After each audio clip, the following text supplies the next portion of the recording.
ከንቲባው ደንብ አስከባሪዎችን ሰበሰበልህና ቀጭን ትእዛዝ ሰጠ።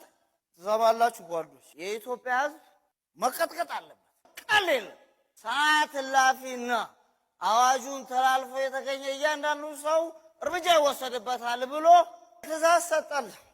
እናቴ በወሩ ይሄ ከንቲባ ጉዳዩ ምን ላይ ደረሰ ብሎ ወጣል። ሰዓት እላፊ አገኙት። እናቴ ይሄ ስብሰባው ላይ ያለውን ጥንቅቅ አርገው ምን አለፋ እስኪያስነጥሰው ተስማምቶት እስኪያገሳው ድረስ ተቀባበሉት። እናቴ እንደምንም ብሎ መታወቂያውን አውጥቶ ሲያሳያቸው ድንግጣል።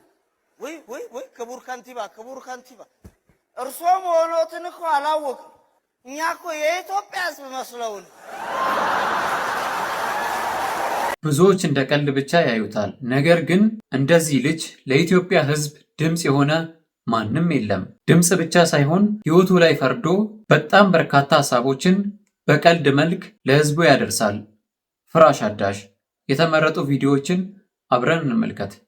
አንዱ ታክሲ ውስጥ ገብቶ 3 ቦታ ሲቀያየር ምን ቢለው ጥሩ ነው? ረዳቱ ጎበዝ ሹመት አረከው እኮ አንድ ቦታ ቁጭ በል። ሀገሪቷ ያላት የብረት ሀብት ብታወጣው 40 ዓመት ትገለገልበታለች ይላል። ያለውንስ ገጀራ አይደል እንዲያረግ ነው። ያው ለማለት የተፈለገው ለ40 ዓመት የሚሆነን ለገጀራ የሚሆን ብረት ከመሬት ስራለን ነው። መምህር ቅኔ አንድ ጉዳይ ለማስፈጸም ወደ ቀበሌ ይሄዱና ከቀበሌው ሊቀመንበር ጋር ይገናኛሉ። ለአንድ ፊርማ 3 ወር ያመላልሳቸዋል። በዚህ ብስጭት ብለው በመጨረሻ ወረቀታቸው ሲደርሳቸው ከወጡ በኋላ መለስ ብለው ጌታዬ ስምህን ማን ነበር ያልከኝ አሉት። በኩራት ወንበሩ ላይ ተለጥጦ ሞላ አላቸው። ጨምርበት ሞላጫ። ለአንዱ ከ12 ዓመት በኋላ ፍርድ ቤት ሄዶ ጎረቤቱን ይከሷል። የክስ ምክንያት ምንድነው ሲባል የዛሬ 12 ዓመት አውራሪስ ብሎ ሰድቦኛል። ዳኛው ፈገግ አሉ። ጎበዝ ከ12 ዓመት በኋላ ታዲያ ስድቡ ለምን ትዝ አለ ሲባል ዛሬ አይደል እንደ አውራሪስ ምን እንደሚመስል ያየው። ቤተሰብ እንደ ቀልድ እንዳታዩት አውራሪስ ምን እንደሚመስል ላሳያችሁ። ይሄንን ነው የሚመስለው። እኔም እሱም ብሆን ከዚህ የተለየ ነገር አላደርግም። ጅብ ምን አላሉ አህያን አደራ ቢባል ተጠፋብኛለች። እናት ልጃቸው ሲቃዥ ደንግጠው ተነሱ። ሌሊት የታክሲ ረዳት ልጃቸው እንዳይቀሰቅሱት ደክሞታል ብለው ፈርተዋል። አቤት አደባባይ ይላል። ደንግጠው ባላቸውን አባትየውን ቀሰቀሱትና አረ ልጁን ይዩት ምንድነው የሚለው አሉ። አባትየው አዩና አቤት አደባባይ ነይ እባክሽ እንተኛ ሲሞላ ዝም ይላል።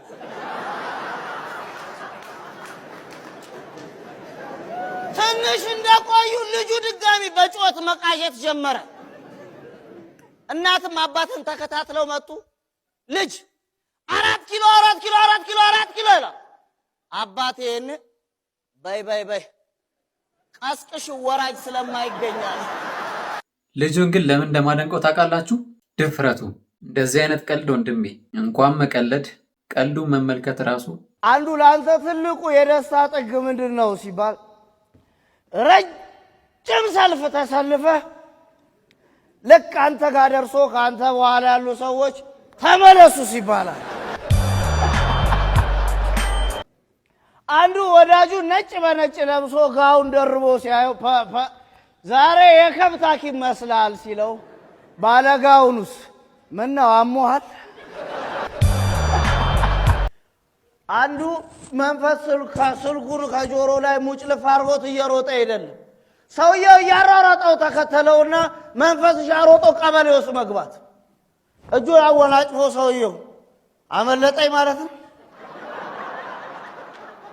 አሁን በምን ለይቼ ነው የሚይዛቸው? ልጁ ግን እኮ እየቀለድ አይደለም። በነገራችን ላይ ለምን እንደምስቅ አይገባኝም። ይሄ ቀልድ አይደለም። በነገራችን ላይ ምንም እኮ ቀኔ የለውም። ስትሬት እኮ ነው የሚናገረው። እንቁራሪቶችና አይጦች በጋራ ጽዋ ማህበር እንፍጠር ብለው ተደራጁ። ተረኞች እንቁራሪቶች የሆኑና ጽዋውን ያዘጋጃሉ። በኩራቸው እርጥብ ለምለም ሳር አድርገው እንደ ዛሬው ድግስ ከጠጁም ከጥሬውም ከጥራጥሬውም ያዘጋጃሉ። አይጦች ድግሱ ቦታ እንደደረሱ በድግሱ ይደነቁና ዘለው ቄጤማው ላይ ያርፋሉ።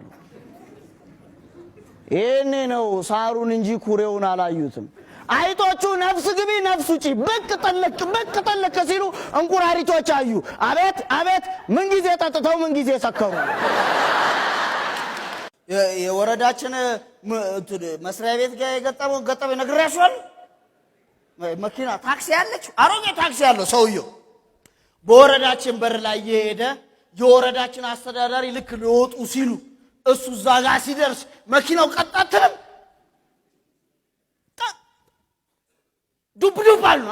ምንድነው ምን ሲሉት መሪው እኮ ደርቆበት እኮ የመኪና መሪዋ ደርቆብኝ ነው እንዳይል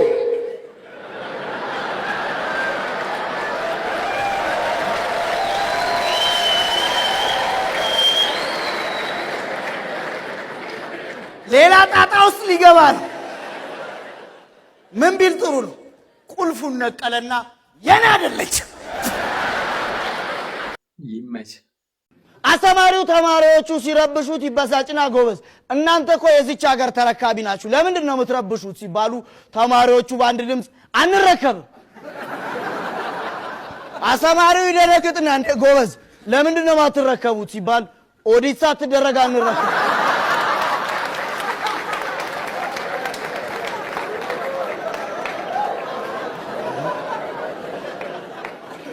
እውነታቸውን መጪው ትውልድ ያንተን የዘላለም መንገድ ሀገር በምን አቅሙ ነው የሚረከብልህ? ያንተን ክፋትና ግፍ በምን ሚዛን ነው የሚረከብልህ? ጎበዝ የተጣለልህንና የሚቀርብልህን ጠጅ መለየት አለብህ። ቺኛ ኮስተር ያለች ናት። ድንገት ተነሱና እነሱ ስናጠፋ ቆንጥጡ ስንሳሳት ገጽጹን ኮርኩሙን ምናምን አሉ። ከዛ ከዚህ በኋላ ዳኝተን ሳይሆን መርምረን ነው ምንዳኘው። በሸማቾች በኩል የሚመጣ ማንኛውም ነገር በእኩልነትና በፍትሃዊነት ነው ለሁሉም ሰው የሚከፋፈለው። ምን አለፈ ማለት የቀራቸው ከዚህ በኋላ አድራችን ቀባሪ ብቻ ሳይሆን አስተማሚ ነው የሚሆን። ሲቀብርም መቅበር ብቻ ሳይሆን እስከ ሰማይ ቤት በተቻለ መጠን የትራንስፖርት ሁኔታው እናመቻቻለን። ጂኛውን እኔም ሰምቻለሁ ፓርላማ ላይ ትዝ ይለኛል። ኃይለ ማርያም ደሳለኝ ነበር እንደዚህ ያለው። እነ ሻምበል ቀበሌ ውስጥ እንዴት እንደሚያደርጉት ታውቃለህ? የመሰረት ድንጋይ ይጥሉን አዲስ ፕሮጀክት ብለው የፕሮጀክቱን ዲዛይን ጠረጴዛ ላይ ያስቀምጡላል። ሻምበሎዬ ከዛ አንዱን ፎቅ ያነሳና ያስፎግራል።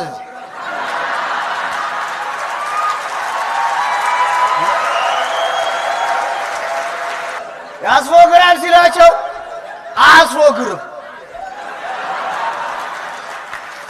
ከዛ በዚህ በኩል ይሄንና ድልድዩን ያነሳውና ያስነቃል።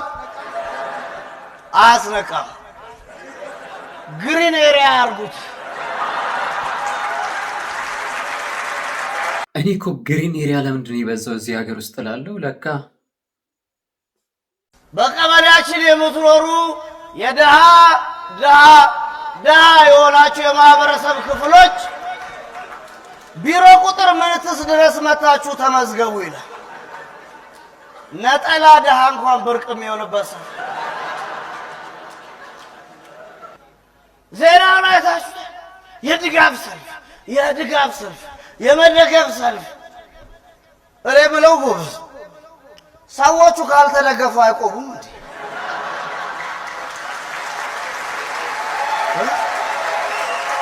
ወጣቶቹ ለድጋፍ ወጥተው አድማ በታኝ መጣባቸው። ተሯሩጠው አንዱ በዚህ ጠፋላ።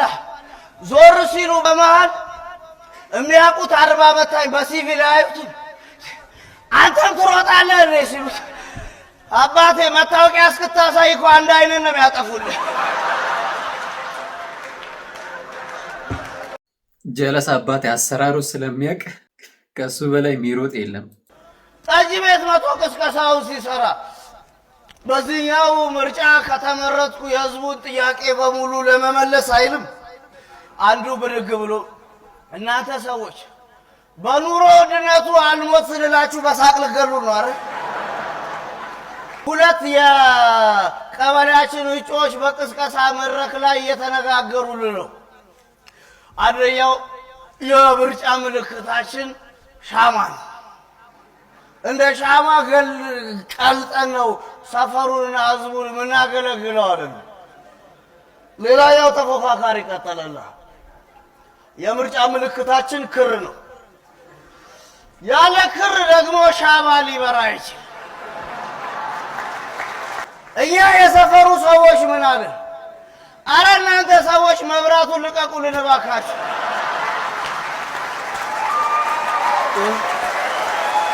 ሰውየው ከውሽማው ጥልቅ ያለ ፍቅር ይዘውና ይቸገራል። ጓደኞቹ በቃ ምን አስቸገራል ሚስትህን ፍታትና እሷን አግባት ሲሉት ሰውየው እሷን አግብቼ የት ላመሽ ነዋል። በነገር ላይ የዚህን ሰፈር ሰው ማጋጨት ከባድ ነው። ሰውን ከሰው ማጋጨት በጣም ከብዷል። ከዚህ በላይ የት ይድል?